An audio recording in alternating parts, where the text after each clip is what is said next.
지난 시간에 우리는 하나님의 신실하신 인도하심에 대한 이야기를 나누었습니다. 그러니까 출애굽할 때 하나님께서 구름과 불로 이스라엘 백성들을 보호하시고 인도하셨던 것과 같이 성막 위에 밤낮으로 항상 있었던 구름과 불을 통하여서 하나님께서 이스라엘 백성들을 광야에서도 보호하시고 인도하셨다라는 이야기였죠.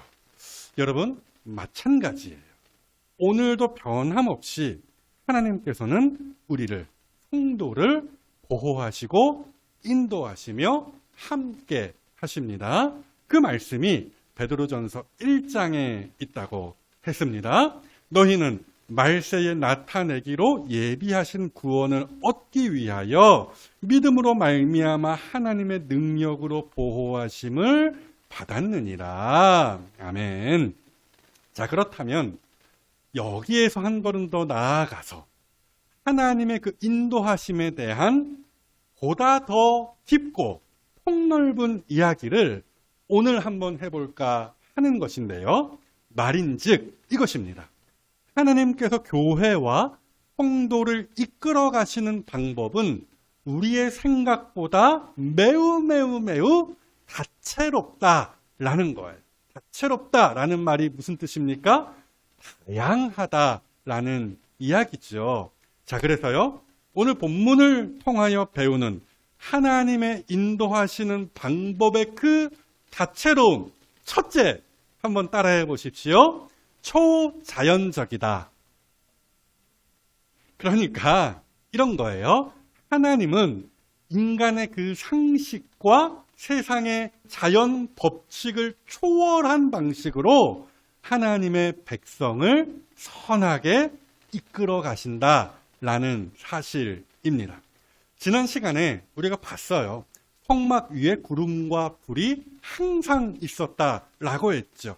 구름이라고 해서 그냥 하늘에 떠다니는 그런 뭉게구름, 뜬구름, 조각구름, 그런 구름 아니에요. 하나님의 임재를 나타내는 초자연적인 현상으로서의 구름이었습니다.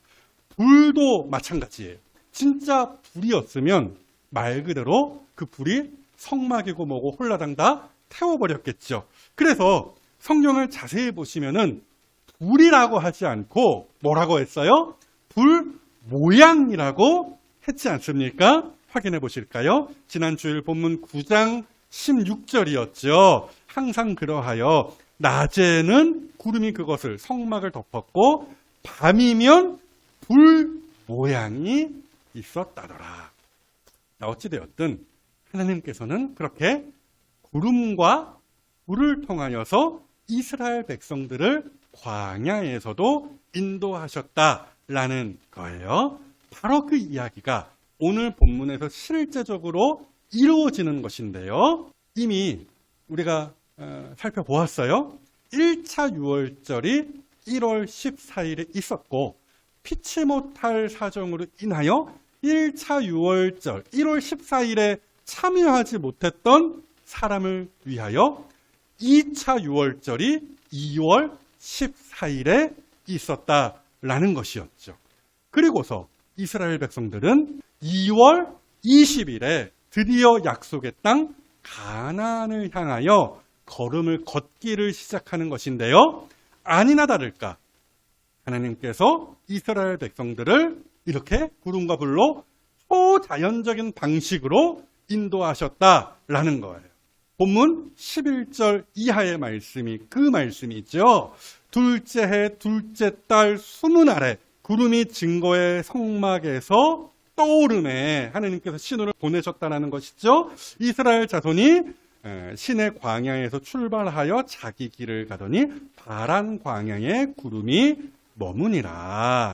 자기들 마음대로 떠난 거 아니에요. 누차 말씀드렸던 것과 같이 성막 위에 항상 있었던 구름이 떠오르는 것으로 하나님께서 이스라엘 백성들에게 출발 신호를 주셨다라는 것이죠. 그만큼 초자연적인 현상을 통하여서 하나님께서 이스라엘 백성들을 이끌어 가셨다 라는 거예요. 그러고는 그 구름이 어디 가서 머물렀다라고 해요? 파란 광야까지 가서 머물렀다라고 되어 있습니다. 사실 신의 광야에서 파란 광야까지 가려면 아직도 멀었거든요. 뭐 그냥 쉽게 얘기해서 우리 지금 여기 세종시에서 부산까지 거리 정도 생각하시면 돼요.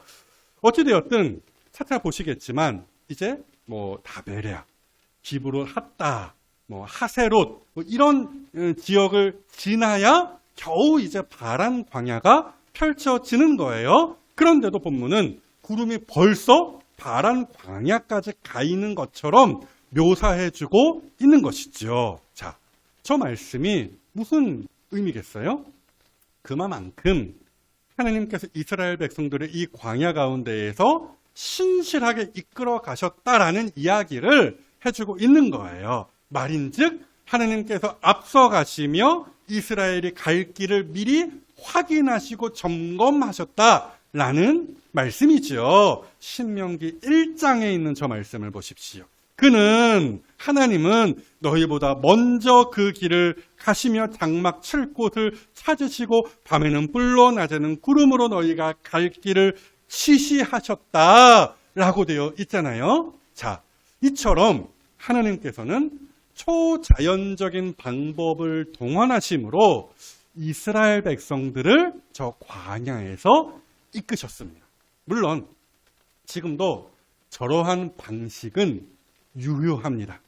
실제로 하나님께서 초자연적인 방식을 통하여 성도를, 그 인생을, 또 교회를 이끌어 가시곤 한다라는 이야기입니다. 이와 관련하여 여러분들과 나눌 만한 제 개인적인 이야기가 하나 있는데요. 제가 그동안 부교육자로서 교회를 딱 3번 옮겼습니다. 서울에 있는 성산교회에서 교육전도사로 3년 일했고요. 그러다가 안산에 있는 교회에서 1년 하고서 다시 서울에 있는 성산교회로 돌아가서 4년을 했습니다. 그리고서 연천에 있는 대광중앙교회라는 곳으로 가서 무려 9년을 지냈죠. 사실상 따지고 보면은 딱 2교회에서 그동안 부교육제 생활을 했다고 말해도 과언이 아닌 것인데요. 아무튼지 간에 안산에 있는 교회에서 딱 1년 있다가 다시 성산교회로 옮길 때 있었던 일이었습니다.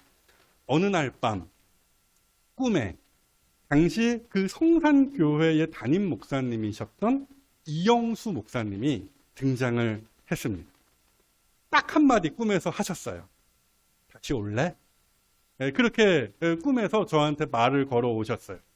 평상시였으면 개꿈이네 뭐 이랬겠지만 그 직전 주일에 제가 맡은 부서에서 마게도냐인 환상 본문을 가지고 설교를 했었거든요. 무슨 이야기입니까? 사도 바울이 비두니아로 갈까요? 갈라디아로 갈까요? 아시아로 갈까요? 이렇게 갈팡질팡하면서 어디로 갈까요? 무엇이 하나님의 뜻일까요? 고민하고 있었는데 마침 꿈에 마게도냐인이죠. 그러니까 저 바다 건너 그리스 쪽 사람이 바울의 꿈에 등장해서 바울에게 간청했다는 거 아닙니까? 뭐라고요? 와서 우리를 도우라. 그래서 사도 바울이 이것이 하나님의 뜻이다. 이렇게 인정을 하고서 곧바로 배 타고 마게도냐 지방으로, 그렇죠? 그리스 지방으로 건너갔다더라. 뭐 이런 이제 이야기인데요. 우리가 사도 바울의 2차 전도 여행 설교 시간에 확인해 보았던 이야기예요. 어찌되었든 제가 그때 설교를 하면서 저도 큰 은혜를 받았었어요. 근데 참으로 신비롭게도 동일하게 꿈에 이영수 목사님이 등장하셔서 와서 우리를 도우라. 말하자면 이랬다는 거 아니겠어요? 놀랍지 않습니까? 그리고 더 놀라운 게 뭐였는지 아세요? 실제로 그날 오후에 이영수 목사님으로부터 전화가 왔어요.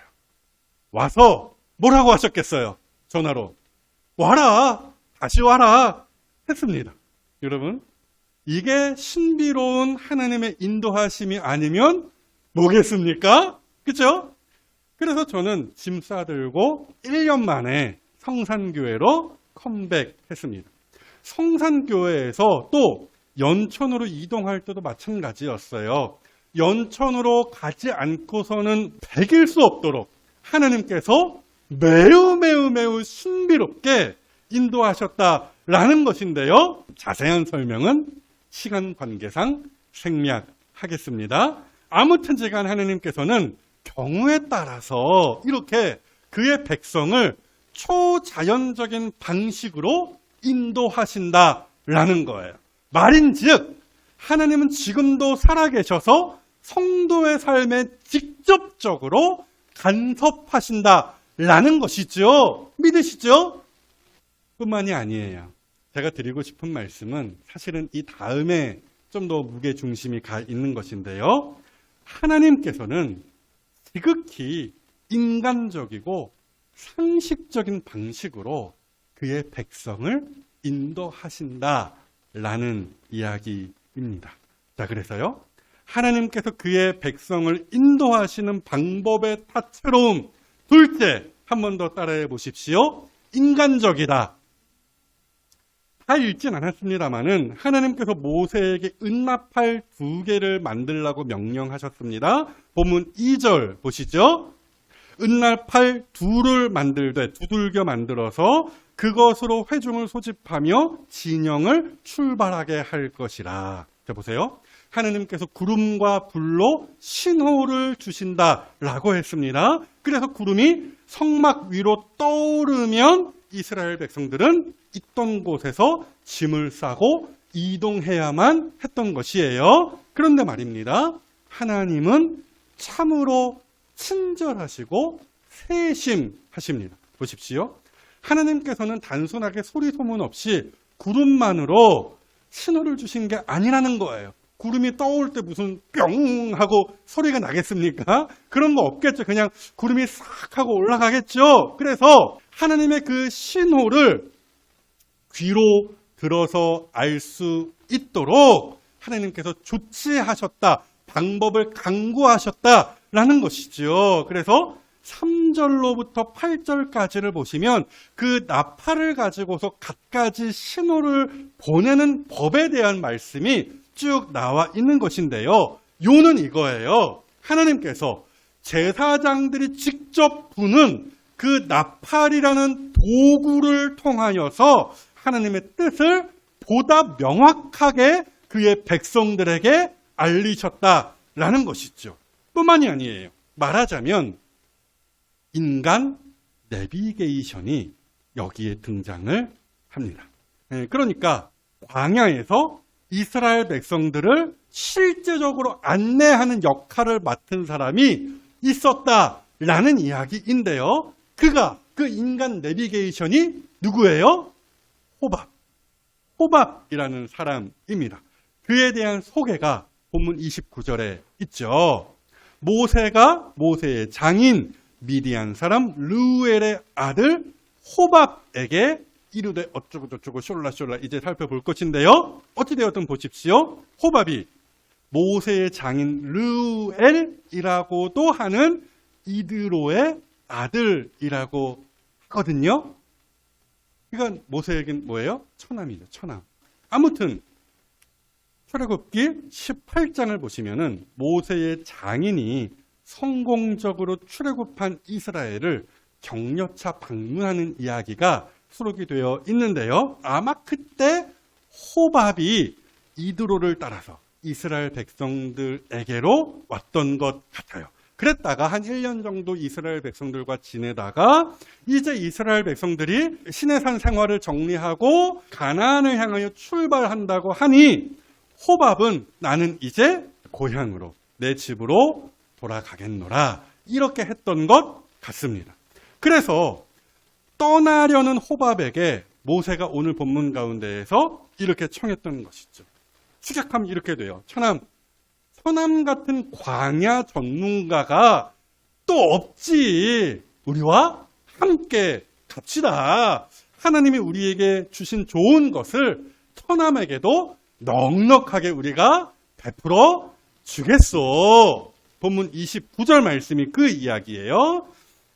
여호와께서 주마하신 곳으로 우리가 행진하나니 호밥, 선함, 우리와 동행하자. 그리하면 선대하리라. 하나님께서 주신 복 우리가 충분히 나누어 주마. 이렇게 호밥을 말하자면 꼬드긴 것이죠.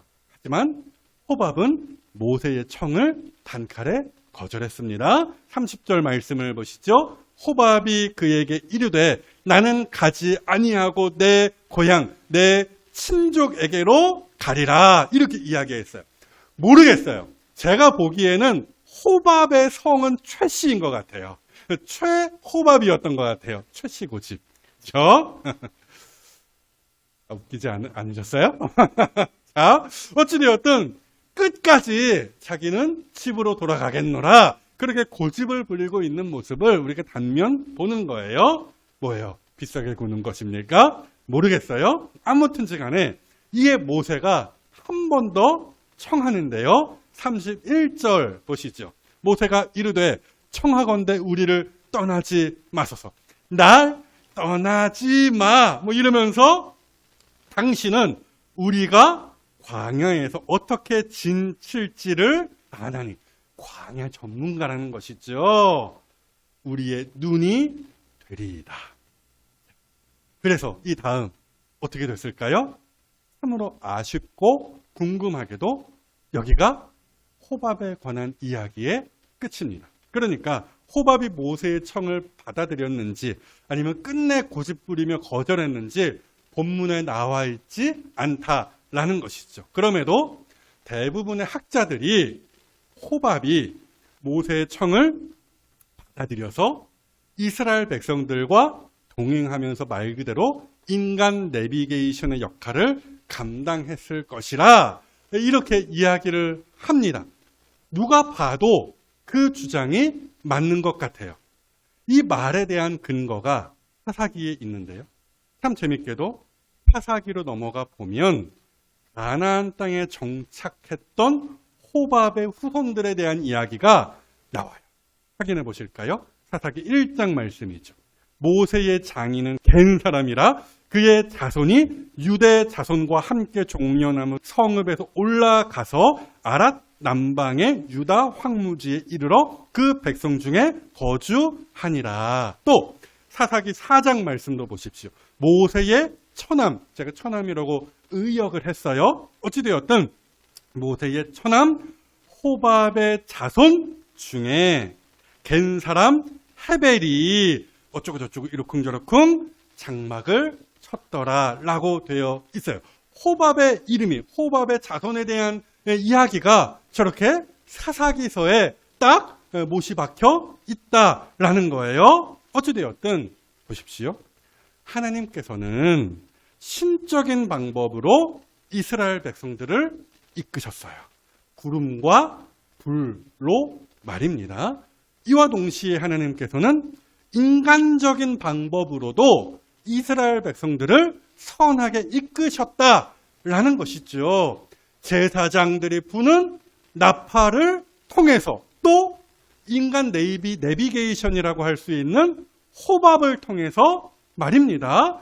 말인즉 하나님의 인도하심의 방식은 이처럼 다채롭다라는 말씀이에요. 되게 옛날에 들었던 예화예요. 어디 책에서 봤나 읽었나 하는 그런 이야기인데요. 한 사람이 망망대해 바다에 빠졌어요.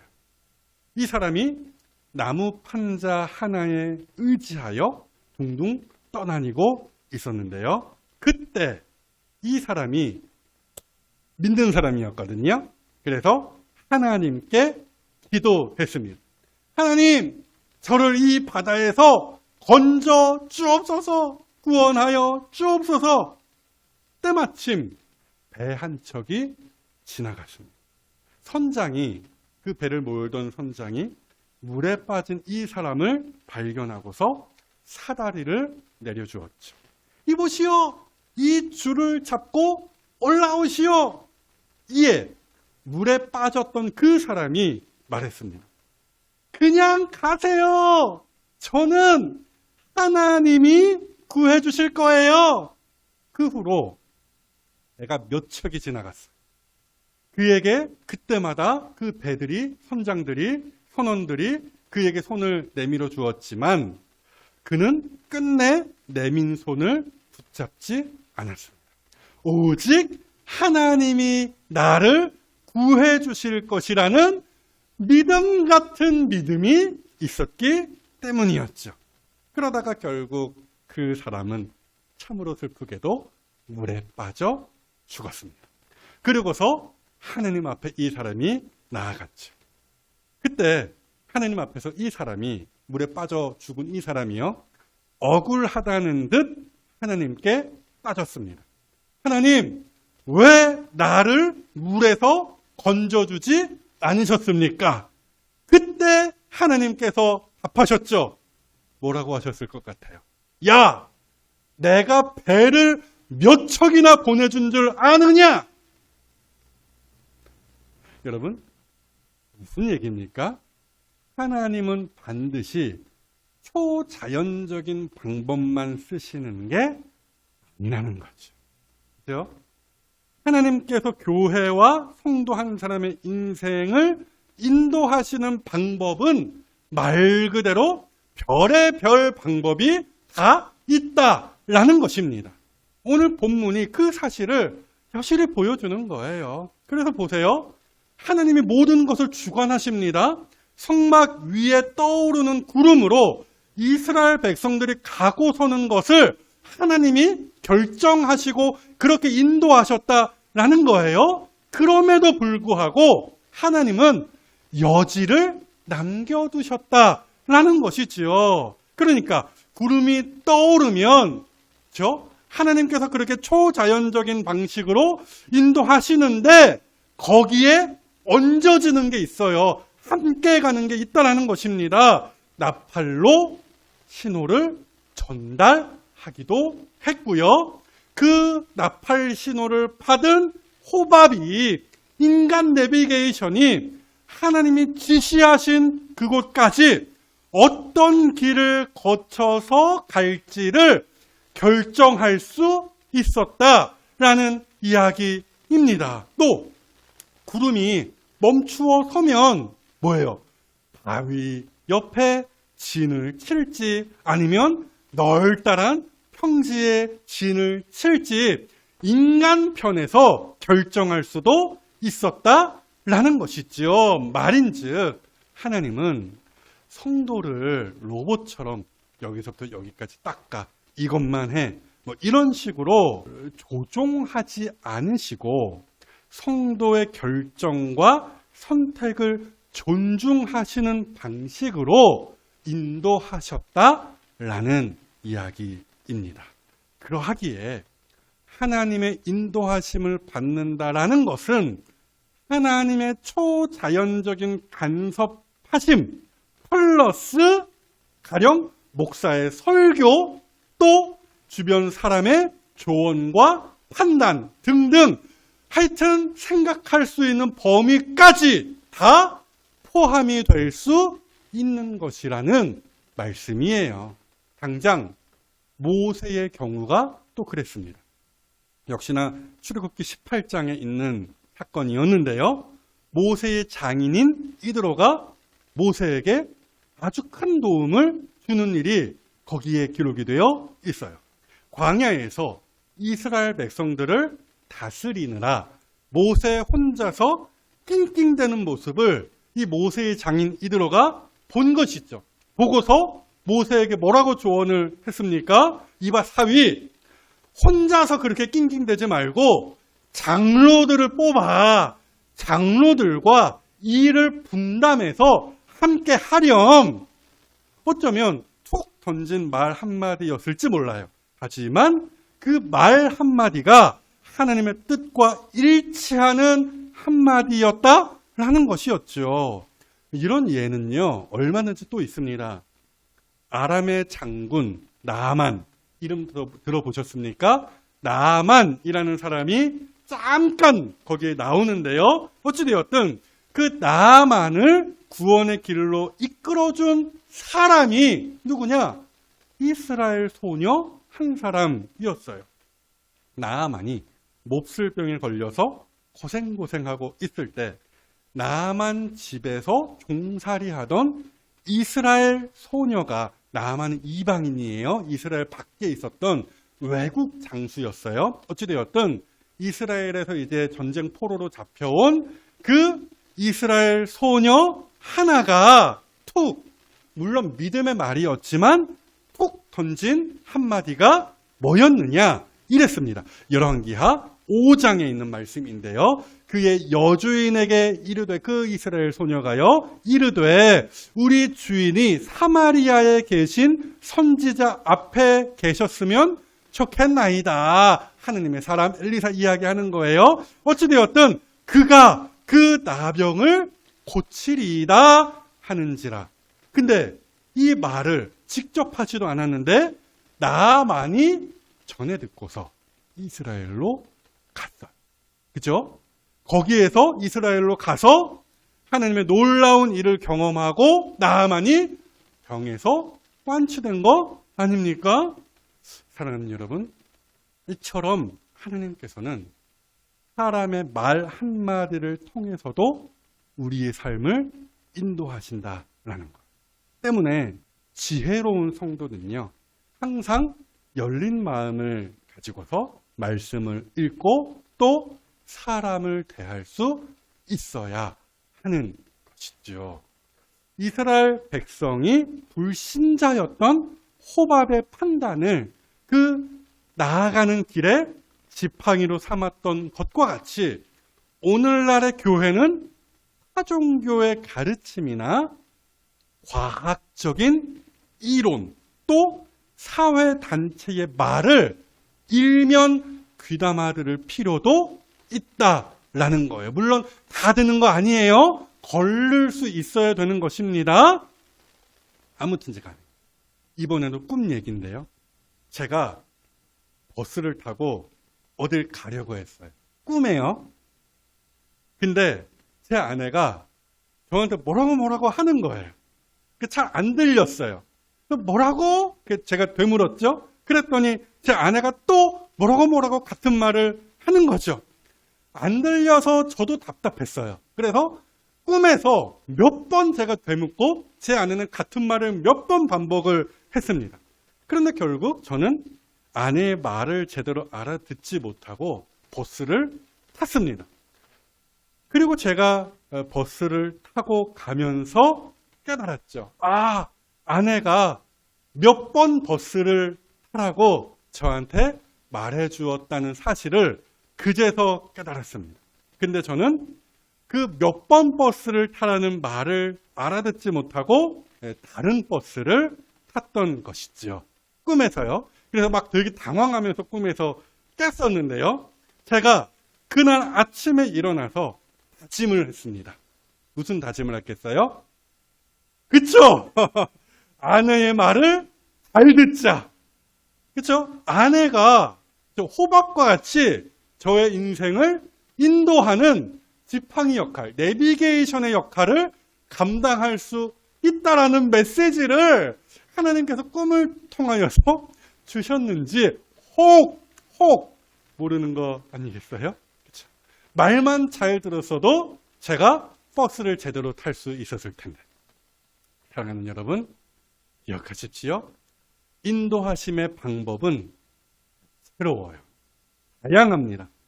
말씀과 목사의 설교를 통하여서 하나님께서 여러분들의 인생을 인도하시고요. 심지어 TV 프로그램을 통해서도 하나님께서 여러분에게 갈 길을 보여주실 수 있습니다. 또 지나가는 어떤 사람, 가족이든 이웃이든 누구든 그 말 한마디에서 우리는 깊이 있는 깨달음을 얻을 수도 있다라는. 그래서 바라기로는 이번 한 주를 잘 사시면서 마음과 길을 활짝 여시고 하나님의 선하신 인도하심을 구하십시오. 때로는 신비롭게, 또 때로는 일상적으로 매우 인간적인 방법으로 하나님께서 우리의 삶을 인도하실 줄로 믿습니다.